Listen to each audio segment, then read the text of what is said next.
Il est 8 heures. Notre équipe termine de fixer une balise GPS sur une boîte de conserve en acier afin de la suivre pendant toutes les étapes de tri et de recyclage.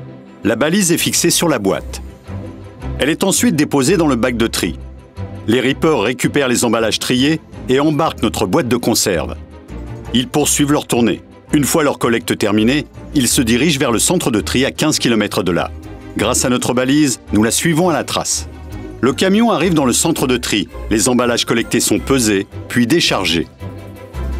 Les emballages en acier sont séparés des autres emballages par magnétisme, grâce à un gros aimant. Les différents emballages en acier sont ainsi regroupés ensemble pour être compressés sous forme de paquets. Direction l'usine sidérurgique.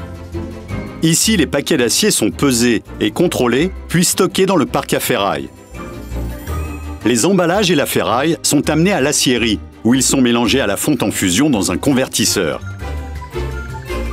L'acier liquide ainsi obtenu s'écoule dans des lingotières pour former une coulée continue de 25 cm d'épaisseur qui est coupée pour former des barres d'acier.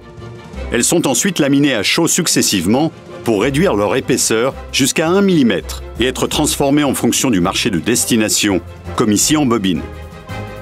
Les bobines sont acheminées par voie ferrée. Direction le site de transformation-préparation où les bobines seront préparées différemment en fonction du produit fini, ici en acier galvanisé pour l'automobile.